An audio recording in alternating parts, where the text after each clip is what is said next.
함께 하실 말씀은 요한복음 16장 12절부터 24절 함께 하겠습니다. 요한복음 16장 12절에서 24절입니다. 조금 있으면 그날에는 이라는 제목을 갖고 함께 말씀을 나누도록 하겠습니다. 요한복음 16장 12절입니다. 내가 아직도 너희에게 이를 것이 많으나 지금은 너희가 감당하지 못하리라. 감당하지 못하리라 라고 되어 있는데요. 이 바스타조인데요.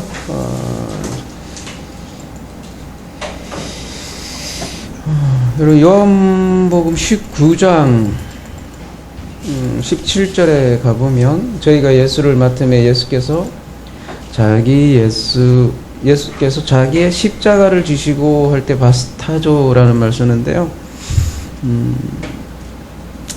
누가복음 14장 27절에도 누구든지 자기 십자가를 지고 나를 쫓아하는 자는, 그러니까 자기 십자가를 지고 할 때 바스타조라는 동사를 쓰고 있어요. 그래서 바스타조는 이렇게 지다, 운반하다, 견디다, 뭐 그런 뜻을 가지고 있는데요. 이렇게 십자가를 지다 할 때도 쓰이는 단어고요. 마태복음 3장 11절에는요. 나는 너희를 해결케 하기 위하여 물로 세례를 주거니와 내 뒤에 오시는 이는 나보다 능력이 많으시니 나는 그의 신을 바스타조 하기도 감당하지 못하겠느니라. 그는 성령과 불로 너희에게 세례를 주실 것이라 이렇게 쓰이는 단어인데요. 그래서 지금은 너희가 감당하지 못한다. 왜 그렇게 했어요? 십자가와도 관련이 되어 있을 거고요. 그 다음에 이제 그에 대한 해답이 13절에 나오는데요. 그러나 진리의 영이, 성이라는 말은 사실 없어요. 원문에는 그냥 푸뉴마요. 진리의 푸뉴마가 엘코마이 하면 그가 너희를 모든 진리 가운데로 인도하시리니 그가 스스로 말하지 않고 오직 들은 것을 말하며 장래 일을 너에게 알리시리라. 이렇게 되어 있는데요. 지금은 너희가 감당하지 못하는데, 지금은 너희가 십자가를 지지 못하는데, 진리의 영이 엘코마이 하면 모든 진리로 인도할 것이다. 이렇게 얘기하고 있어요. 모든 진리로 인도할 거다. 이렇게 모든에 강조를 하고 있는데요.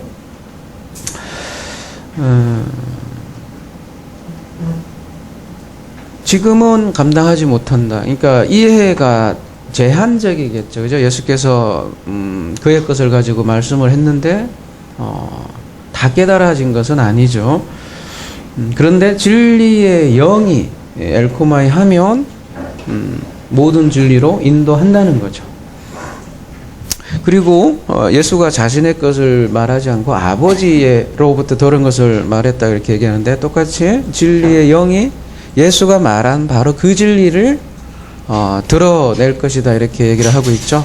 그래서 여기서 오직 들은 것을 말하며 라는 것은 예수의 그러니까 예수의 것을 얘기하는 거죠. 요한복음 14장 26절에도 비슷한 맥락의 말씀을 하시는데요. 뭐라고 하냐면 보혜사 곧 아버지께서 내 이름으로 보내실 성령 그가 너희에게 모든 것을 가르치고, 이 모든 것이 뭐냐면 내가 너희에게 말한 모든 것을 생각나게 하리라 이렇게 얘기하고 있습니다. 그리고 오늘 본문에서도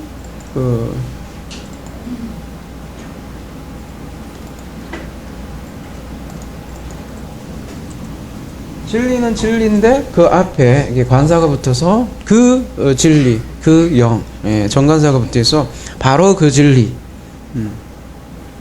바로 그 진리. 세상에서 뭐 많은 진리라 얘기하지만 진리 중에 진리, 정관사 바로 그 진리, 그 진리로 인도한다 이렇게 얘기를 하고 있습니다. 그러면서 장래의 일을 언급을 하는데요. 뭐라고 돼 있어요? 장래의 일을 너희에게 알리시리라. 장래의 일이 무엇일까요?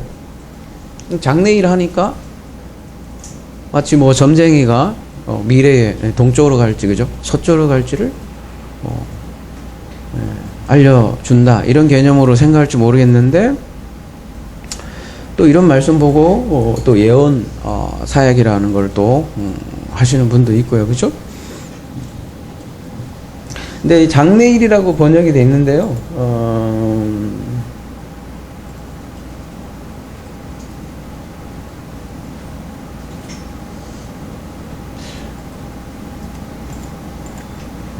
그냥 엘코마이에요. 호 엘코마이.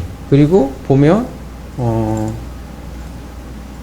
여기 현재라고 돼 있죠, 그죠? 현재. 그러니까 엘코마이라는 건 오다 가다인데, 오는 현재, 오고 있는 분사니까 오고 있는 것, 뭔가 지금 다가오고 있는 것.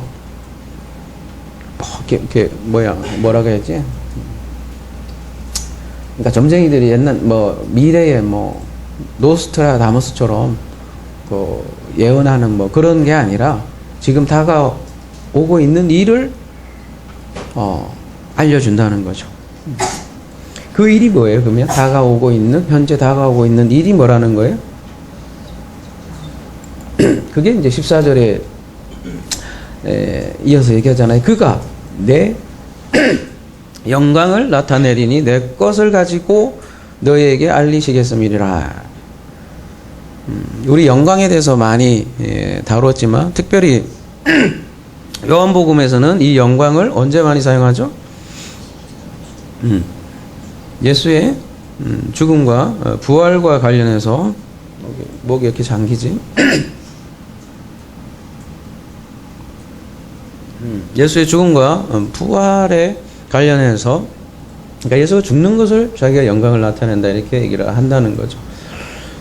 그래서 영광을 나타내는데 내 것을 가지고 너에게 알린다, 이렇게 얘기하고 있으니까요. 장래의 일이랑, 그러니까 예수의 죽음과 부활을 얘기하는 거예요. 그러니까 그걸 내 것을 가지고 이제 말을 한다고요. 알리시리라는 말이 13절에도 나오고 14절에도 나오는데요.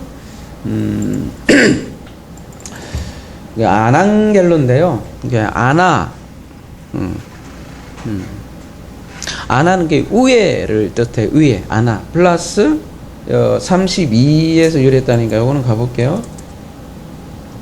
안겔로스인데요. 여러분 많이 들어본 거죠? 천사라는 뜻을 가지고 있는데, 좋은 소식을 전해주는 자를 안겔로스라 그래요. 그러니까 그래서 아난겔로 합쳐지면 우의 것을 알려주는 것을 알리시리라는 뜻이 그런 거죠.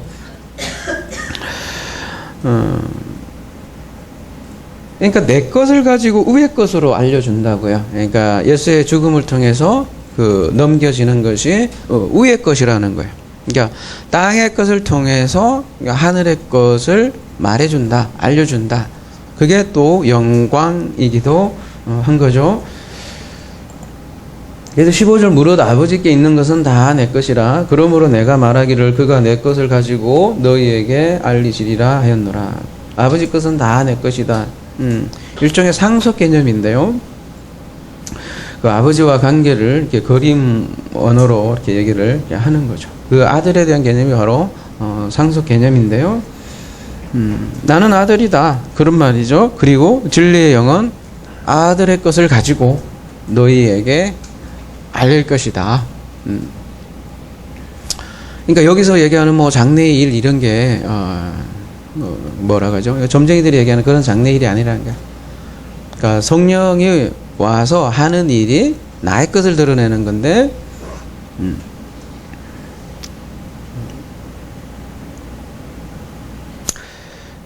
예수 그리스도에 대해서 드러낸다는 거죠.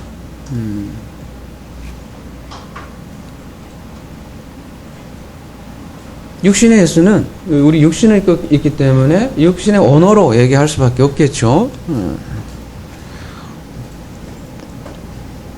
인간의 말로, 로고스로 얘기를 하죠. 근데 그게 진리의 영이 아니면 이의 것으로 알아먹을 수가 없다는 얘기예요. 똑같은 얘기를 해도. 그래서 지금은 너희가 감당할 수 없는데 오직 이로부터 나야 위의 것을 이해할 수 있다, 이런 얘기겠죠. 나의 것은 일단 아래 것인데 나의 말을 아래 것으로 말하는데 그럴 수밖에 없고요. 그죠? 근데 진리의 영은 그걸 가지고, 내가 말한 그걸 가지고 다시 너희들에게 위의 것으로 안겔로스 복음을 전해줄 것이다, 이렇게 얘기를 하는 거죠. 그래서 16절에 조금 있으면 너희가 나를 보지 못하겠고 또 조금 있으면 나를 보리라 하시니, 여기서 조금 있으면 너희가 나를 보지 못한다라는 얘기는 무슨 얘기겠어요? 이제 육신에 예수가 죽으니까 당연히 그 육신을 보지 못하겠죠. 그런데 또 조금 있으면 나를 보리라, 이렇게 얘기하는 거는 무슨 얘기겠어요? 부활을 얘기하겠죠. 부활해서 제자들에게 다시 오심에 대해서 얘기하는 거죠. 육으로 나는 볼 수 없으나 그러나 너희들에게 다시 와서 너희들이 나를 볼 것이다, 이렇게 얘기하는 거죠. 그래서 17절에 제자 중에서 서로 말하되 우리에게 말씀하신 바 조금 있으면 이런 말이 계속 반복돼요. 조금 있으면 나를 보지 못하겠고 또 조금 있으면 나를 보리라 하시며, 또 내가 아버지께로 가미라 하신 것이 무슨 말씀이냐 하고 모르는 거죠. 또 말하되 조금 있으면 이라 하신 말씀이 무슨 말씀이냐, 무엇을 말씀하는지 알지 못하노라 하거늘. 19절 예수께서 그 묻고자 함을 아시고 이르시되 내 말이 조금 있으면 나를 보지 못하겠고 또 조금 있으면 나를 보리라 하므로 서로 문의하느냐. 계속해서 조금 있으면 이라는 말이 계속 반복되는데요. 제자들이 이거를 이제 이해하지 못하는 그런 장면으로 나오죠. 근데 조금 있으면 이런 표현이요, 그 구약에도 많이 등장을 하는데요. 어떤 맥락에서 주로 사용하는지 한번 가볼게요.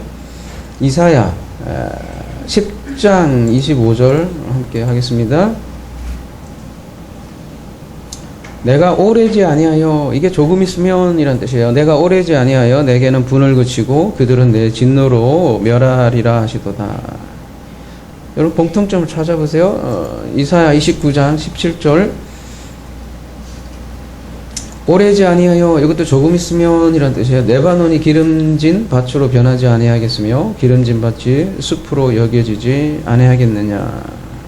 예레미야 51장 33절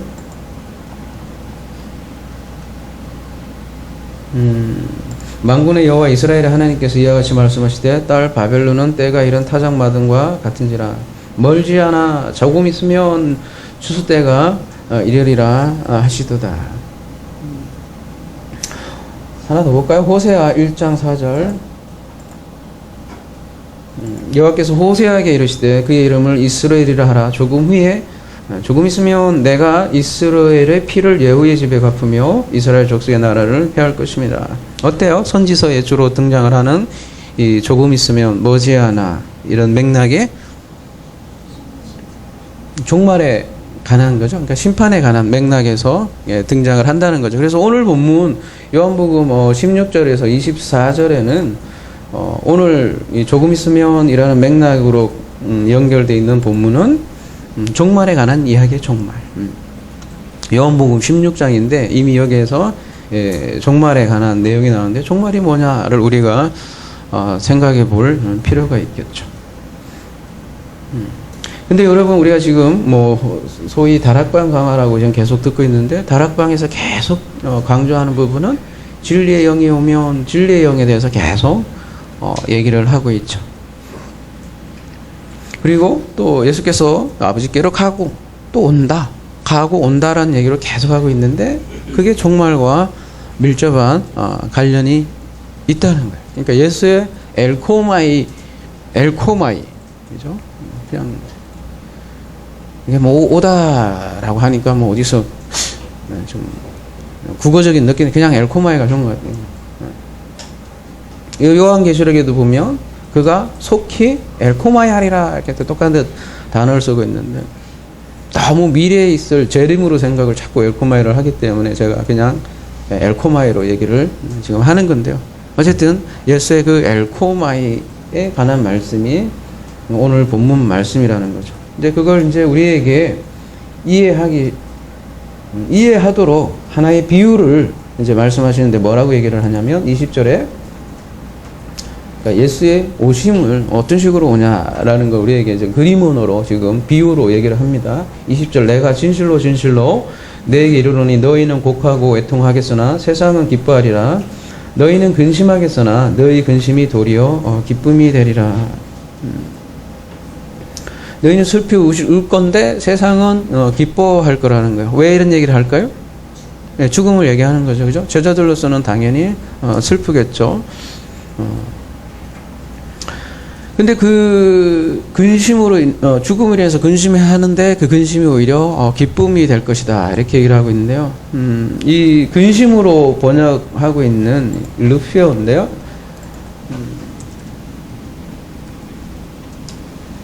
근심은 근심인데 이게 좀 그냥 근심이라고 하면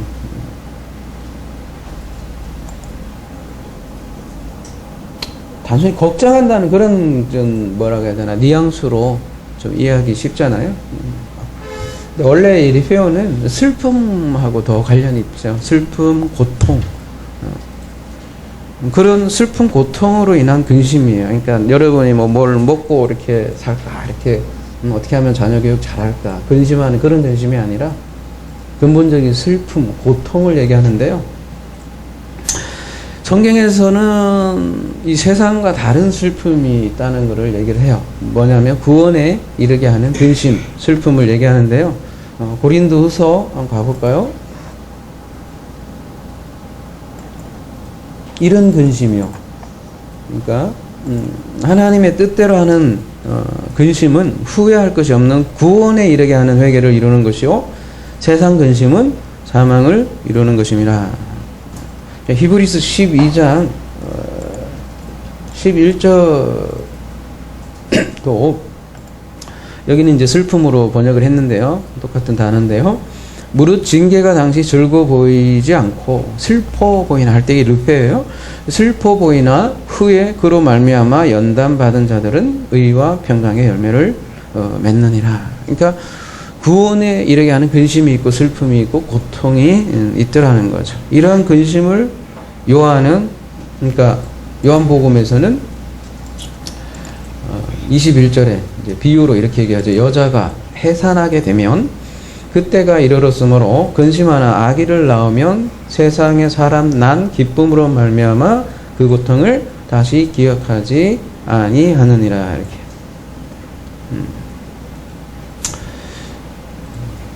해산할 때 엄청난 고통이 따르죠. 그죠? 남자들이 모르는. 그 고통의 대명사를 성경에서는 해산의 고통으로 많이 표현을 하죠. 그래서 생명을 낳는 것이 얼마나 고통스러운가를 해산의 고통으로 설명하는데, 구약에 굉장히 많이 나와요. 그래서 이걸 뭐 다 볼 수는 없고, 어떻게 할까? 한두 군데만 볼까요? 이사야 21장 3절 가보면, 이러므로 나의 요통이 심하여 해산이 임박한 여인의 고통 같은 고통이 나를 엄습하였으므로 내가 괴로워서 듣지 못하면 놀라서 보지 못하는도다. 예레미야 13장 21절에도 있고요. 미가서 4장 9절에도 있고요. 미가서 4장 10절도 있고요. 여러분 한번 찾아보시고요. 이사야 26장 17절 하나 더 볼게요.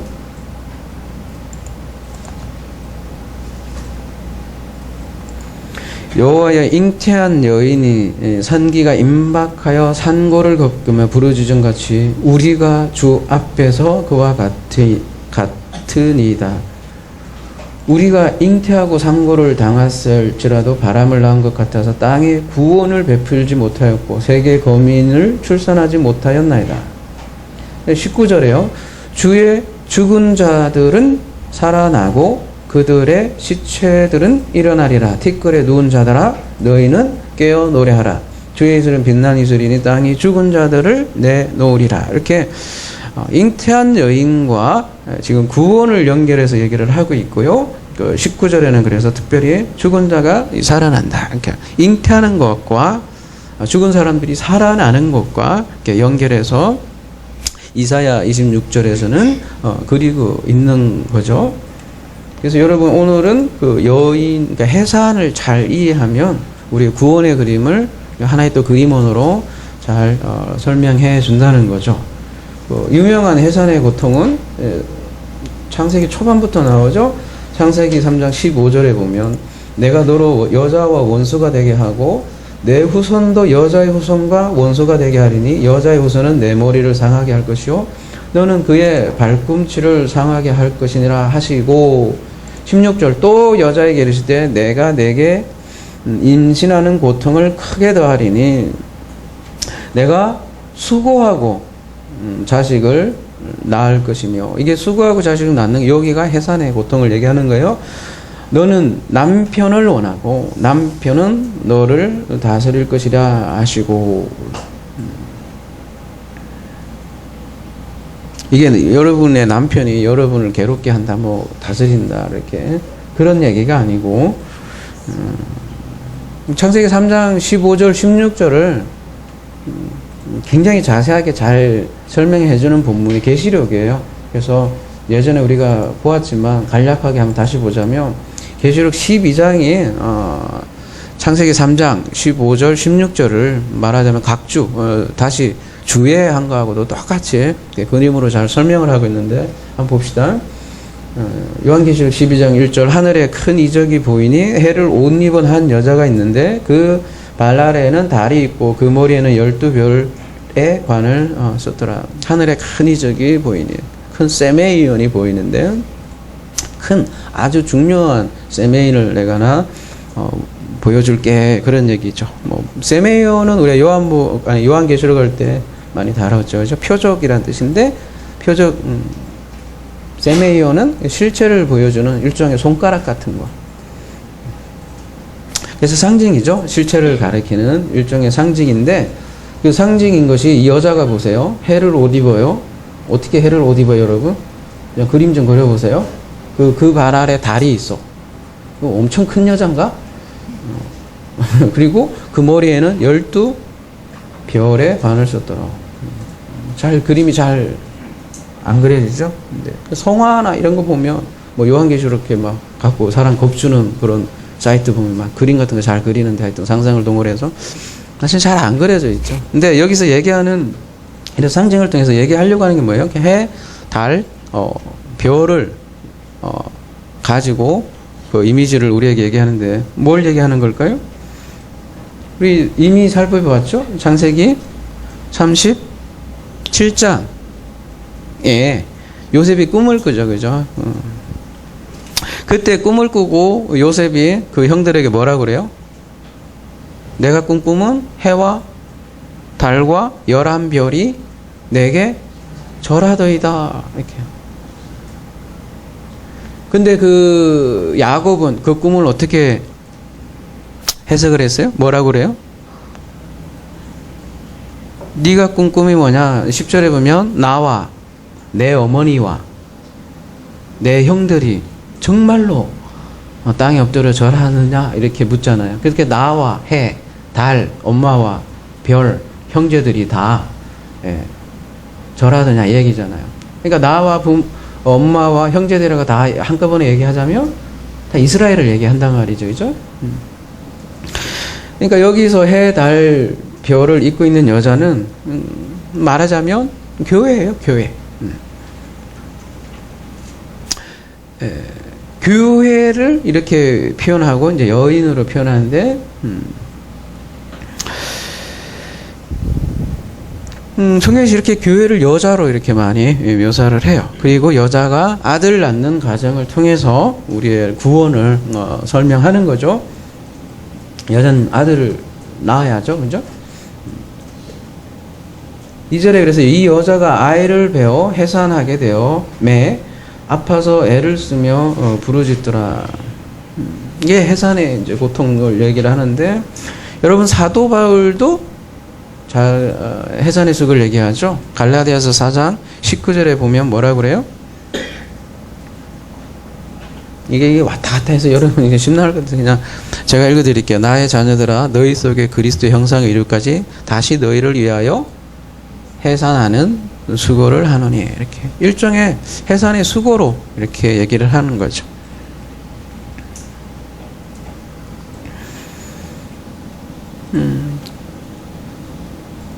그래서 오늘 이 요한계시록 12장 2절 말씀이 창세기 3장 15절 16절하고 똑같은 내용이에요.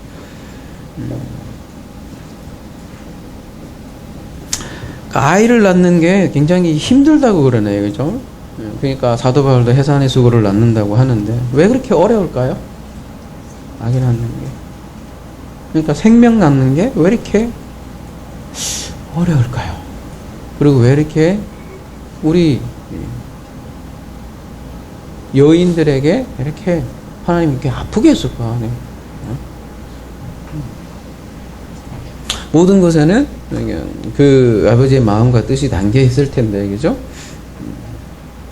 근데 요한계시록에서는 이 아이를 못 낳게 하는 하나의 존재가 등장을 해요. 요 놈 때문에 힘든 거야. 3절에 하늘에 또 다른 이적이 보이니 보라 한 큰 붉은 용이 있어 머리가 7이요 뿔이 10이라 그 여러 머리에 7 안간이 있는데 그 꼬리가 하늘의 별 3분의 1을 끌어다가 땅에 던지더라. 용이 해산하려는 여자 앞에서 그가 해산하며 그 아이를 삼키고자 했더니. 용은 누구예요? 저쪽 9절에 가보면 옛뱀이라고도 하고 마귀라고도 하고 사탄이라고도 하고. 옛뱀 하면 어디 뱀을 지금 염두에 두는 거겠어요? 창세기 3장에 바로 그 뱀도 용인 거죠. 사탄이고 마귀라는 건데, 그 창세기 3장에 등장하는 뱀은 어떤 존재라는 거예요? 사도 바울이 그 고린도후서 11장 3절에 그렇게 해야죠. 뱀이 그 관계로 하와를 미혹하고, 그런 것 같이 너희는 다른 예수, 다른 복음, 다른 영을 전하는데 너희들은 그거를 잘도 하와와 같이 받는구나, 이렇게 사도 바울이 그렇게 얘기를 하고 있죠. 그죠? 그래서 뱀은 다른 뭐 이상한 존재가 아니라 다른 복음 전하는 거짓 선지자들을 얘기를 하고, 그래서 예수님께서 그 바리새인과 서기관들을 향해서 뱀들아 독사의 새끼들아 이렇게 얘기를 했죠. 그게 뭐 욕이기도 하겠지만 단순한 욕이 아니라 저기서 창세기 3장까지 달려가는 그 여자의 후손과 반대되는 그 뱀의 후손으로서 뱀이 그 뭐예요? 혀 날름날름 하는 그런 이게 문제가 아니라 그 성전에서 봉사하는 그 종교 지도자들이 오히려 그걸 가지고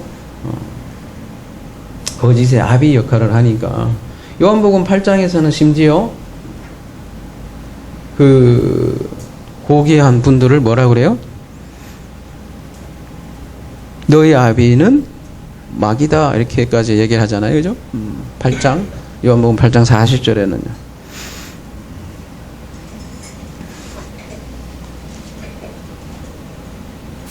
가볼까요? 요한복음 8장 44절.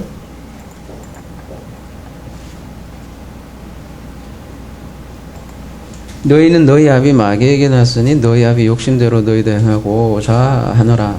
그는 처음부터 살인한 자요. 창세기 3장부터 그죠? 진리가 그 속에 없으므로 진리에 서지 못하고 거짓말을 할 때마다 제 것을 말해요. 거짓을 자꾸 말한대요. 그래서 거짓말쟁이요 거짓의 아비가 되었다. 이렇게. 듣는 마귀 기분 굉장히 나빴겠죠. 그죠? 근데 본인들은 마귀를 섬기지 않았잖아요. 아니 마귀지도 않고 그 누구보다도 하나님을 잘, 분리자라는 뜻이잖아요. 분리주의자라는 게 특별히 나는 거룩하고 세상 사람들하고 분리되어서 거룩한 존재로 하나님은 누구보다도 열심히 섬겼다고 자부하는 대표들이 바리새인인데 널널한 종교인들이 아니란 말이죠. 근데 그들 보고 막이라고 하니까 듣는 막이 굉장히 기분 나쁘겠죠. 난 진짜 하나님 섬기고 있는데 네가 섬기고 있는 그 하나님이 막이야 이러니까 기분 나쁘죠, 그죠? 네가 바로 뱀이야 임마 이러면 듣는 뱀 기분 나쁘잖아요, 그죠? 근데 예수님 그 얘기 하신 거예요. 독사의 새끼들아 한 게 다른 얘기 한 게 아니잖아요. 지옥 가려면 혼자 지옥 가라고 왜 다 데리고 가냐고 이렇게 예수님께서 얘기하시잖아요. 마귀의 존재가, 그러니까 여기 요한복음에서는 계속해서 뭐 뱀, 사탄, 마귀, 다양한 언어로 얘기하지만, 다시 요한계시록 12장인가요? 근데 그 모양들이 뭐라고 돼 있냐면, 머리가 7이고 뿔이 10이라 이러니까 자꾸 뭐 이렇게 그림 그리고, 그죠? 요즘은 뭐라 하는지 모르겠어요. 옛날에 유럽 연합국이 10개국이니까, EU라고도 하고. 요즘은 브렉시트라고 해서 영국이 탈퇴했으면 또 어떻게 되는 거야, 그러면? 그 중에 뿔이 하나가 빠진 건가? 그런 말씀이 또 있나? 어쨌나 모르겠지만 하여튼, 자꾸 그렇게 맞춰가려니까, 또 보세요. 한 나라 더 빠져나갈 걸 또. 거기다 갖다 붙이니까 힘들지, 그죠? 전부 다 10뿔이든지, 7머리든지, 권세를 얘기하는 거고요. 여기에 써 있는 왕관이 디아데마라고 기억나시죠? 근데 아까 여자가 쓴 12별의 관은 스테파노스, 그죠? 관이라는 건 임금들이 쓰는 관이에요. 권력의 상징인데, 스테파노스는 성도들에게 써주는 영광의 관. 그러니까 여러분 올림픽에서 열심히 경주를 했어요. 쫙 세워주는 영광의 관. 그걸 스테파노스라고 하는데, 이 흉내내는, 1급을 흉내내고 열을 흉내내는 요 용은 디아데마를 쓰고 있더라는 거죠. 이게 막강한 힘을 가지고 있기 때문에 디아데마를 쓰고 있다 이렇게 얘기하는데 막강한 거죠. 그에 비해서 어때요? 교회는 늘 쫓겨다니고 초라하고 핍박당하고 그 아들을 낳는 걸 굉장히 힘들게 만드는 거죠. 뭘로요? 지금 계속 얘기하는 거짓 진리로 계속해서 다른 하나님을 섬기게 만드니까 그거를 이제 그림으로 이렇게 잡아먹으려고 하고 뭐 별을 이렇게 떨어뜨리고 이렇게 하겠는데 우리에게 설명해준 그림은 이제 이거 갖고 핵폭탄이 터져갖고 3분의 1이 지구가 반쪽 나고 이렇게 자꾸 연결을 하려고 하는데 그만큼 지금 창세기 3장 15절에 여인의 후손과 뱀의 후손의 전쟁 그런 그림을 이렇게 그려주는 거죠. 그래서 어떤 아들을 낳아요? 여자가 5절 아들을 낳으니 이는 장차 철장으로 만국을 다스릴 남자라 그 아이를 하나님 앞과 그 보좌 앞으로 올려가더라. 누구겠어요? 이 아이는? 아들은? 이 철장으로 만국을 다스릴 남자라. 시편 2편이죠.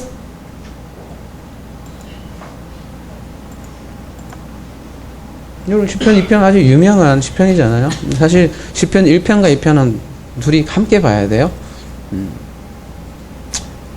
그 시편으로 들어가는 문이라고 하잖아요. 어쨌든 시편 2편은 메시아 시편으로 유명하죠. 메시아 그리스도를 예언하는 편인데요. 네가 철장으로 그들을 깨뜨리며 질그릇같이 부수리라. 이게 창세기 3장 15절 16절에 뭐예요? 네가 수고하고 자식을 낳을 것이며 너는 남편을 원하고 남편은 너를 다스릴 것이다 하는 그 말씀에 그 남편이 바로 이 그리스도를 뜻하고 그 그리스도가 교회를 다스릴 것이다 라는 예언이 창세기 3장 16절이라고요. 그러니까 복음이지 여자들 죄졌어 사과하든지 무화과 나무든지 따먹었으니까 하나님이 에라 이놈은 평생 고생해봐 이렇게 하는 게 아니라는 거죠. 마리아가 그리스도를 낳듯이 교회도 그래서 그리스도를 낳고 그리스도가 교회의 머리가 된다는 말이 철장으로 다스린다는 거고요. 왕이 되는 거예요. 왕이 진짜 왕이에요. 그 의라는 그 저번에 그 뭐죠? 그 한자 봤을 때 그 위에 머리가 양이잖아요, 그죠? 그 머리가 나의 머리가 되는 거를 예언하는 편이 시편 2편이고 창세기 3장이고.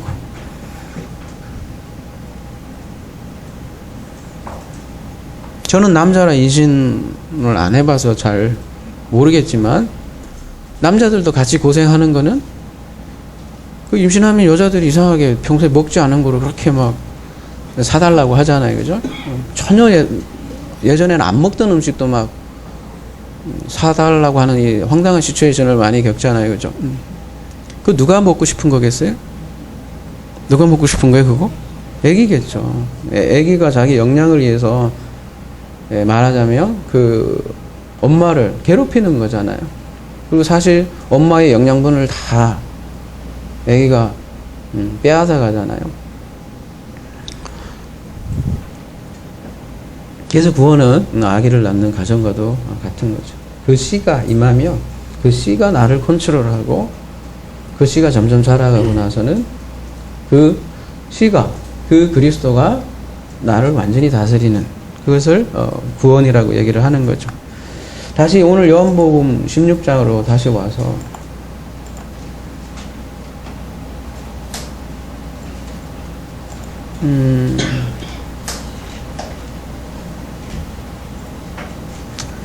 그래서 지금은 너희가 근심하나 내가 다시 너희를 보리니 너희 마음이 기쁠 것이요 너희 기쁨을 빼앗을 자가 없느니라.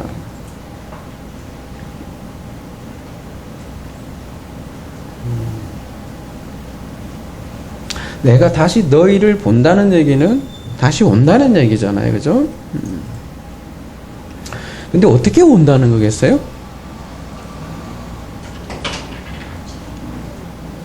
슉 하고 여러분에게 이렇게 나타납니까? 어때요? 여러분 임신 과정을 잘 생각해 보라는 일종의 요한복음 16장 비유잖아요. 마치 그 씨가 내 안에 잉태한 것처럼 예수도 우리에게 그런 식으로 엘코마에 한다는 거예요. 우리 안에.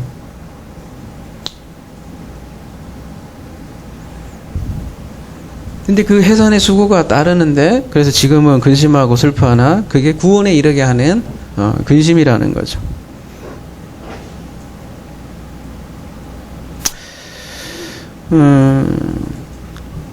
우리가 그리스도를 마리아만 그리스도를 낳느냐 교회도 낳아야 된다 할 때 그러면 그리스도 어떻게 낳아? 이렇게 또 질문할 수 있지만 이건 일종의 그림언어예요. 여러분 이해를 돕는 거죠.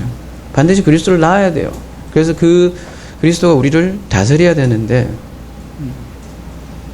물리적으로 뭐 이렇게 낳겠어요. 그러니까 근데 그 그리스도를 낳게 되면 아이를 낳아서 기뻐하는 것처럼 기쁨으로 충만하다는 거예요. 언제요? 23절에 그날에는 너희가 아무것도 내게 묻지 아니하니라. 내가 진실로 너희에게 이르노니 너희가 무엇이든지 아버지께 구하는 것을 내 이름으로 주시리라. 그날에는 어디서 많이 듣던 얘기죠. 오늘 요한복음 16장 그날에는 아기 낳는 날인데 요한복음 14장에서도 우리 다루었잖아요. 19절에 가보면 오늘 본문과 거의 유사한 본문이 있어요. 조금 있으면 세상은 다시 나를 보지 못할 것이요 너희는 나를 보리. 여기도 조금 있으면 이라는 말을 쓰고 그죠? 이는 내가 살아있고 너희도 여기 미래예요. 살아날 것이다 이렇게. 나는 살아있는데 너희는 죽어있다라는 얘기야. 근데 너희는 나중에 살아날 것이다 이렇게 얘기를 하고 있어요. 그러면서 하는 얘기가 20절이죠. 뭐라고요? 그날에는 내가 아버지 안에 너희가 내 안에 내가 너희 안에 있는 것을 너희가 알리라. 우리 이미 다룬 본문이지만 그날은 그러면 언제를 얘기하는 거겠어요?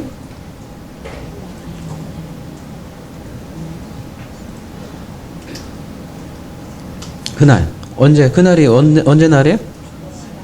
살아날 것입니다 이렇게 하잖아요. 너희도 살아날 것이다. 언제 살아나요? 대부분의 사람은 죽어서 옥황상제 만나서 다시 뭐 살아나든지 그날을 자꾸 생각하는데 요한복음 14장에서 15절 16장에 계속 진리의 영이 오시면 그날에서 계속 그날 얘기. 살아나는 날이 언제냐? 오늘 요한복음 16장 어디로 하면 여자가 아들을 낳는 날, 그날에는 그리스도가 엘코마에서 철장으로 나를 다스린다 이렇게 얘기하는 거죠.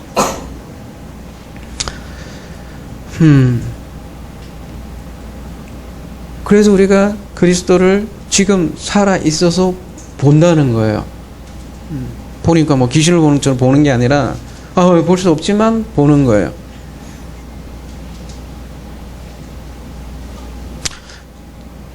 그 여자분들이 임신을 하면 속에서 막 변화가 일어나잖아요. 느끼죠. 육체적 변화도 일어나고 그것처럼 말로 표현할 수는 없지만 너무 분명하게 그리스도를 목격하는 거예요. 내가 그날에는 그전에 내가 죽어있는 자였는데 내가 내 자체가 무덤인데 그 안에 한 생명이 나에게 들어온 거예요. 그래서 나라는 무덤에서 무덤으로 에크로스부터 그리스도가 부활한 걸 내가 보는 거예요. 지금도.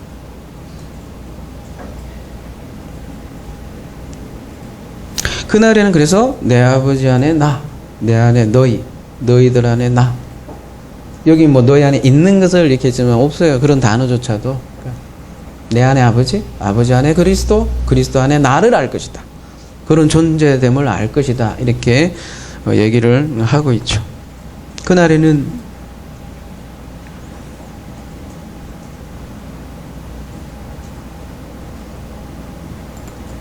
요한복음 16장 오늘 본문으로 다시 돌아와서 그날에는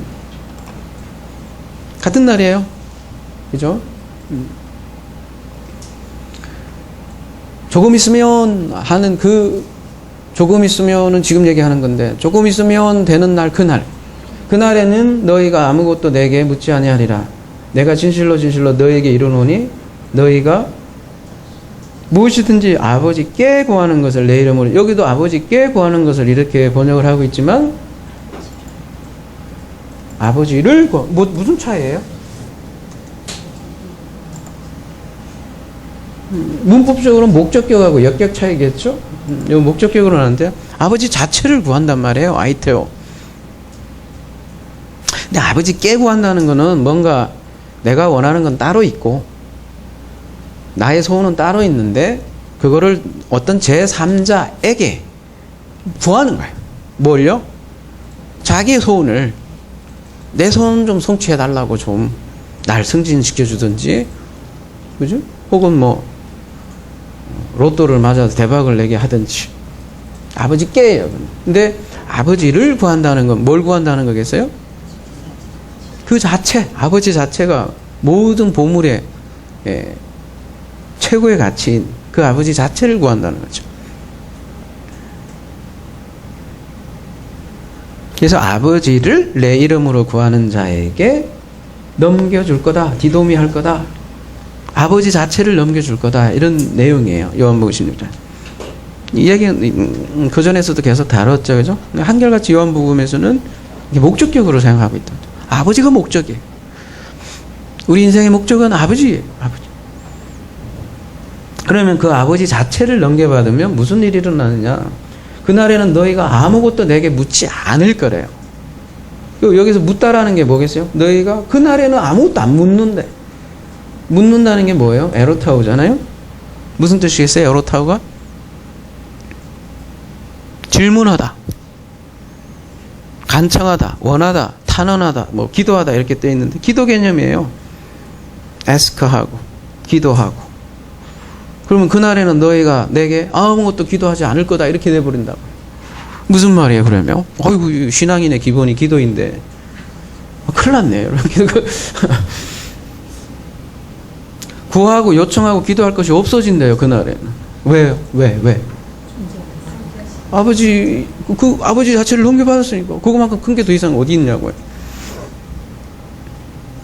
그러니까 아무것도 구하지 않는다는 거는 아무것도 하나님께 구할 필요가 없는 존재가 된다는 말이에요. 그러니까 결국은 그렇게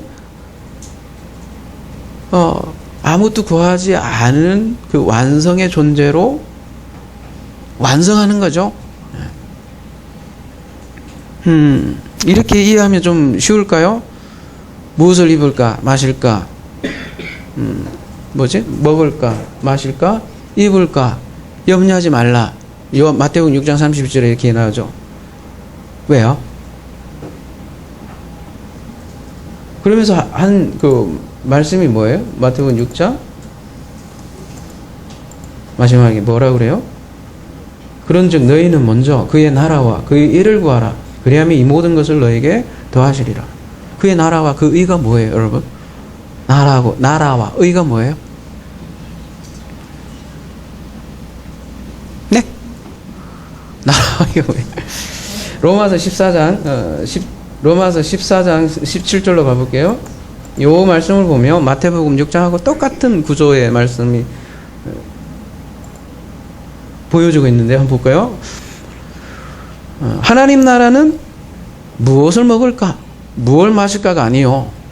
오직 성령 안에 있는, 이거 뭐 성령 안이니까 어디 그런 개념인데 N 역격이에요. 그러니까 성령으로, 성령에 의한 의와 평강과 희락이다. 그러니까 하나님 나라는 무엇을 마실까 먹을까가 아니라 성령이다. 성령에 의한 의, 평강, 희락. 그러니까 그러므로 너희는 그의 나라, 그 의를 구하라는 얘기는 하나님 나라,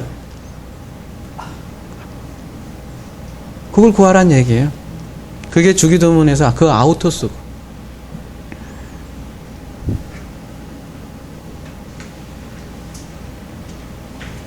그러니까 아버지가 자기 자신을 구하면 우리에게 넘겨주는 그 아버지를 푸뉴마, 진리의 영이라고 하는 거고요.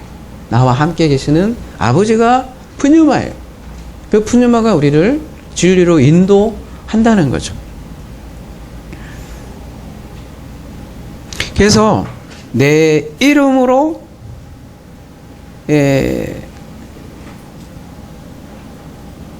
다시 본문으로 와서 내 이름으로 주시리라. 근데 지금까지는 너희가 내 이름으로 아무것도 구하지 아니하였으나 구하라 그리하면 받으리니 너희 기쁨이 충만해. 여기도 기쁨 얘기가 나오네. 카라, 그죠? 그래서 아까 하나님 나라는 의와 평강과 기쁨입니다. 이렇게 얘기한단 말이죠. 여기서 기쁨 얘기가 나오는데, 여러분 지금까지는 너희가 내 이름으로 아무것도 구하지 아니하였다. 그럼 제자들이 여러분 기도하지 않았나요? 기도했잖아요. 근데 어떻게 기도 안 했다는 거요? 내 이름으로 아무것도 구하지 않았다. 이런 얘기잖아요. 현대인들을 생각을 해보면 기도 참 많이 하죠. 현대 기독교인들이, 그죠? 기도 참 많이 하잖아요. 근데 이런 얘기 들을 수 있어요. 뭐라고? 지금까지 너희가 내 이름으로 아무것도 구하지 아니했다. 이런 말을 들을 수 있다고요. 이게 무슨 뚱땅지 같은 소리냐고요? 그냥 짝퉁 기독교인이라고 합시다. 짝퉁 크리스찬들은 무엇을 먹을까, 무엇을 마실까, 무엇을 입을까만 기도 잔뜩 하고서는 끝에 예수 이름으로 기도합니다. 상표 브랜드를 붙여요. 내용은 다 짝퉁 가짜인데 끝에 상표만 예수님 이름으로 기도합니다. 그러니까 실컷 지 소원, 지 욕심 기도 다 하고는 끝에서 예수 이름으로 기도합니다. 하면 그게 그냥 예수 이름으로 기도했으니까 내 이름으로 기도한 거다, 이렇게 생각을 한다는 거죠.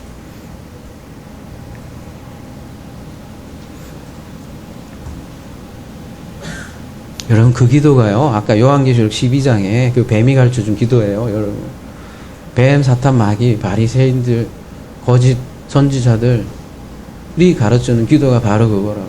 맨 무엇을 먹을까 마실까 입을까, 그리고 무엇을 먹을까 입을까 마실까가 종교적으로 표현된 게 정결규례, 뭐 옷규례 다 나오는 거죠.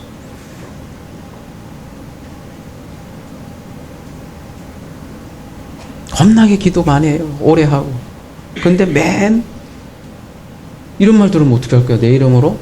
아무것도 구하지 않았다. 그런 말 들 수 있다는 거예요, 여러분. 아무것도 구하지 않는 거라고요. 자기 소원을 구하는 거는. 그러니까 용이 아니라 내 이름으로. 예? 그 용의 이름으로 기도하는 거라니까요. 내 이름으로, 그리스도의 말씀으로, 그리스도의 진리로 구하면 받을 것이다. 그러니까 예수 이름으로 기도한다는 말은 예수의 말씀으로 기도한다는 얘기고, 예수의 믿음, 그리스도의 믿음, 그 믿음으로 기도한다는 거죠. 아버지의 손으로 기도한다는 거죠. 그게 먼저 그의 나라와 그 의를 구하라. 하나님 나라를 구하는 거, 그 자체. 하나님 그 자체, 아버지 그 자체. 구하라. 그래야면 주실 것이요 성령을 너에게 주시지 않겠느냐. 그 모든 내용이 주기 때문이에요. 그 기도. 그러면 주실 것이다. 구하라. 그래야면 받으리니 너의 기쁨이 충만하니라. 이렇게 얘기하고 있습니다. 하나님 나라는 의와 평강과 희락이기 때문이죠.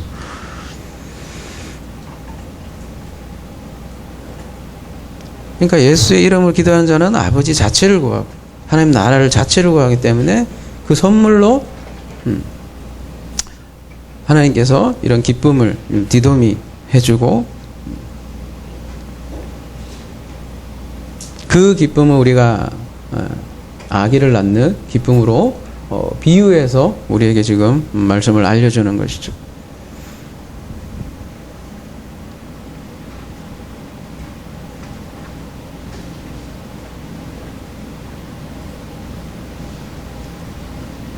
근심하고 걱정하고 참 힘들잖아요. 근데 아기를 낳으면 기쁨이 가득 차잖아요. 이런 구원의 기쁨을 알려주기 위해서 우리에게 이렇게 해산의 고통도 알려주시는 거죠. 아무쪼록 이러한 기쁨이 충만한 우리 하나사랑 교회가 되기를, 하나사랑 교회 되기를 하니까 좀 그런가? 하나사랑 되기를, 그렇죠? 여러분 자체가 기쁨이 충만한 저와 여러분이 되길 기도합니다.